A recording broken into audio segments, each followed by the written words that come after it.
Okay, well, good afternoon all. I am heading back to Katy early today because the weather's starting to get nasty again, and if I can avoid the traffic snarls in the rain, I will. I don't mind riding in the rain, I just don't really enjoy the traffic.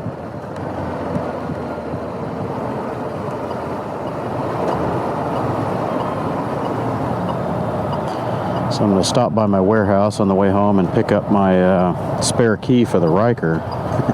So I mentioned, I think, in my morning ride that my daughter, little daughter, toddler, took off with my key. So it will turn up eventually, but I don't want to wait for it eventually.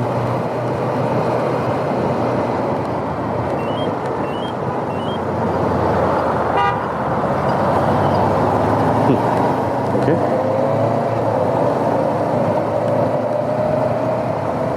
The weather's actually kind of nice, at least right now. The temperature's really good.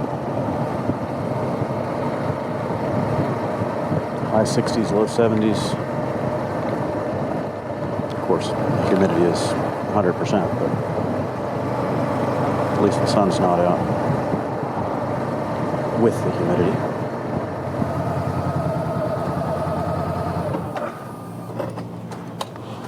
Okay.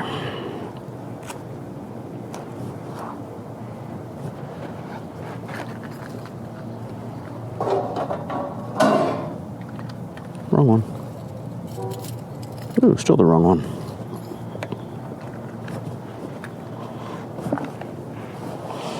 Might as well get these out now. Gonna have to put them on because it is. Well, hey, don't get on that exhaust. It is definitely raining the direction I'm going home. Stay.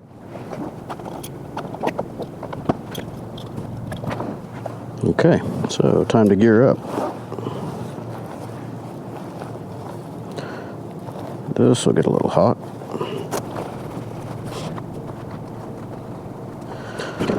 Can't count the number of times I've thrown on these rain pants and then forget to do up the zipper. Your legs are dry, but suddenly you're getting swamp crotch for no reason. Like, what the? Oh, yeah, maybe I ought to do that, huh?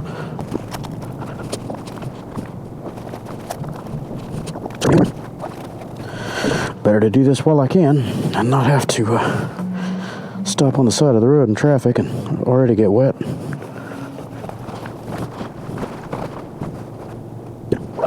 Get in there. Okay, time to start sweating. Open this jacket up until I'm moving because I'm already hot.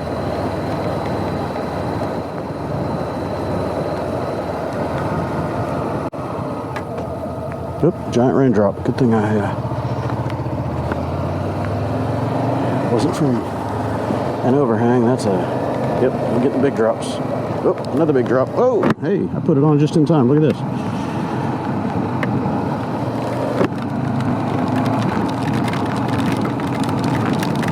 And I don't have the wax plug in the side of my GoPro, so we're going to see how this works out.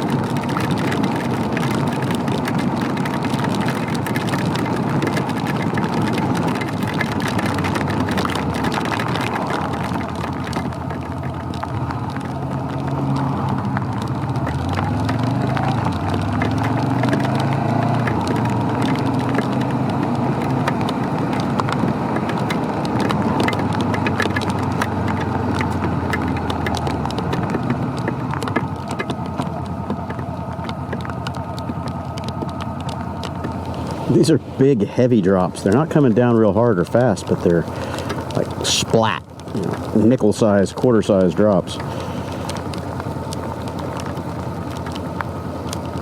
There's no rain. There's no wind. There's no real air movement. It's just dead still.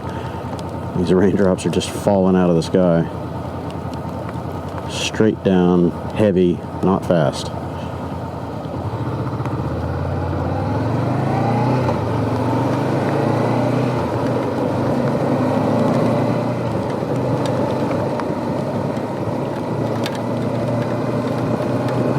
Zip up now.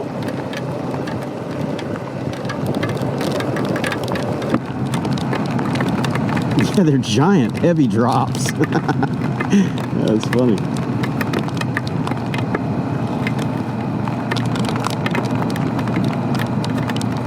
Hey, they put a little speed limit sign up. That's interesting.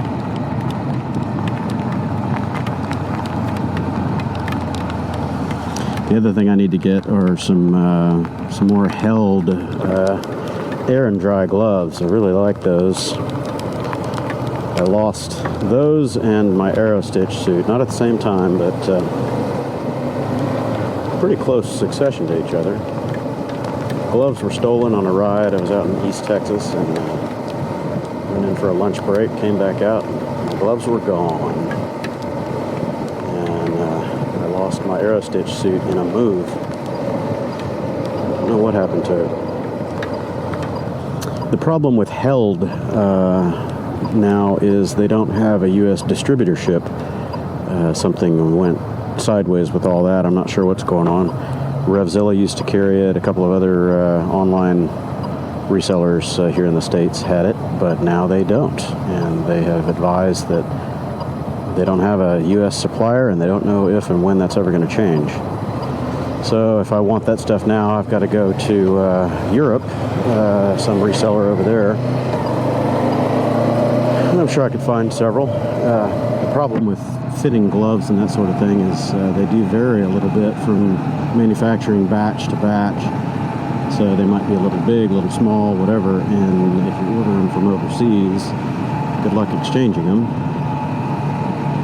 So once you buy it, it's pretty much yours. Good luck.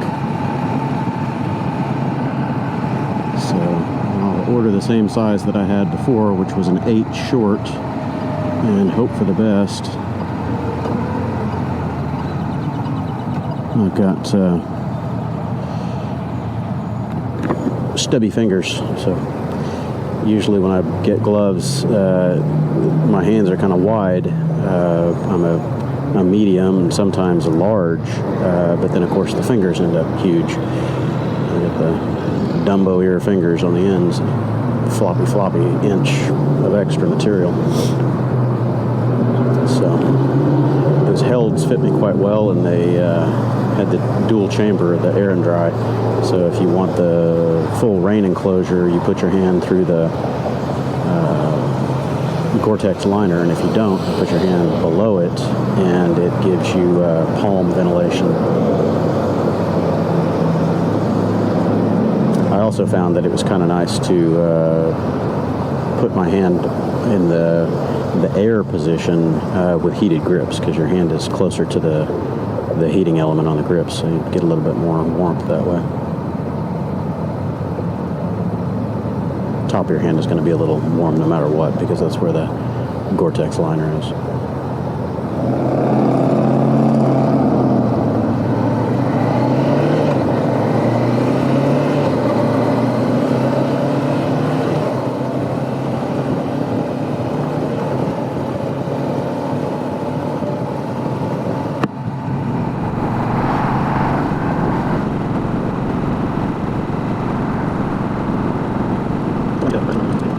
So I received a private message from one of the members on the Scooter Cannonball forum asking what my plans were modification-wise for the Super Cub, and if I thought about the PCX 150 for that trip. I haven't replied back yet. I need to sit down in front of the computer this evening and form a good response. If the Super Cub is officially permitted, I think I'll do it on the Cub. I'm a light enough rider that I think I shouldn't have too much trouble in the hills and the mountains and stuff like that. If I have to drop down to third gear or something like that, then I should be okay. The PCX 150 would obviously be a faster participant, but I think the handicap on it isn't going to be as good as some of the other bikes as far as being competitive. So I don't know. I mean, either way, whether it's the PCX or an S-Max or something like that, those will probably be pretty good competitors if you can manage the fuel stops and all that kind of stuff. I had intended on taking my PCXs, one of my PCXs last year, but I wasn't able to attend the Cannonball for that. But, I don't know. I think the Cub is going to be more fun. It'll be definitely more unique. There should be less maintenance to worry about. You don't have a belt. As long as you lube the chain, then everything should be just fine. It is more efficient as far as fuel economy, but it doesn't hold as much fuel. So I'll have to either plumb in an auxiliary tank or just be prepared to stop every 115 miles or so to feed it, and then get back to the road. Obviously, the fuel stops are what hurt your time, but like I said before, I'm not really interested in competing. I'm going to be more a tourist class in this, and my son is planning to go with me, so we'll probably buy a second Cub. That way we're on the same speed and horsepower bike and all that, and just do a round the country trip. It'll be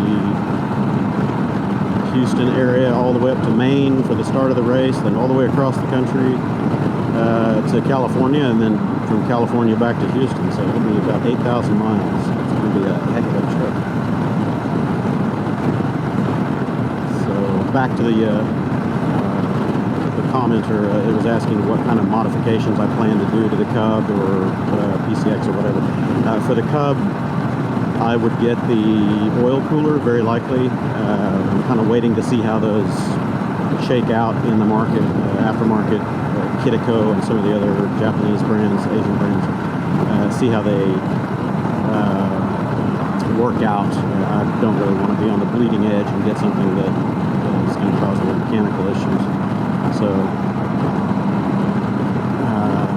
that's about it, really. I don't plan on doing any other mechanical upgrades or fueling or anything like that. It's just going to be the +1 front sprocket and maybe the oil cooler. I think that's all.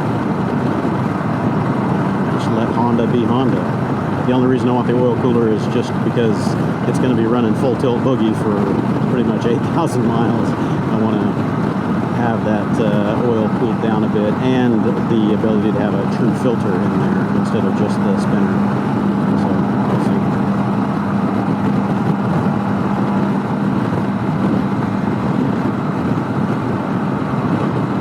I need to take my Cub on a few more long highway trips over this next year before the race gets too close. I'm planning on going to northeast Texas area, maybe up toward Arkansas, sometime in the next few weeks, hopefully, if time works out. And then that'll be probably a 600-700 mile trip right there. That'll help shake things out, figure out what I might need, or see how the engine performs over such long distances. I do have an oil temp gauge coming. It's just one that fits in the dipstick hole. Or of course, the Cub doesn't have a dipstick; it's the oil filler point. So let's see how that goes.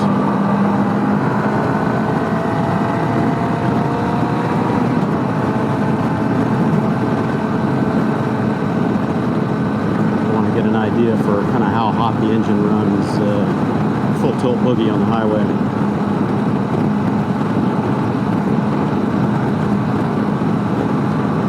I looked through the manual, the service manual, and I didn't see any specification in there for normal engine operating temp as far as the oil temps are concerned. I know that some manuals do include that information. I didn't see it in the Super Cub manual. I may have overlooked it. I'll do a little research and see if I can find what normal operating temps are for the Grom and see if that kind of parlays over to the Super Cub. There's a little different clutch arrangement, so there could be different heat loads and that sort of thing in there. So not excessively solid.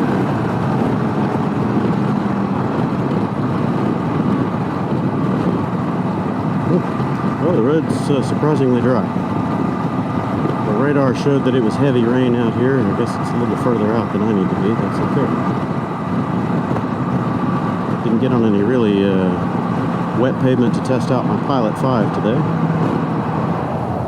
Somebody's cooking something that smells good over here. Get that steak in shape. Burgers and fries. Hungry.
Well, it was a slow, boring, rainy commute home today. Not too much extra to talk about after the Scooter Cannonball Run idea. I'll reply back to that forum member and see how this shapes up for the 2020 season. Hopefully the Cub is officially allowed, and that will be the steed of choice. So, I bid you all farewell. Thanks for tagging along, and I will catch up with you tomorrow. Hopefully on the Ryker. Now I've got the key.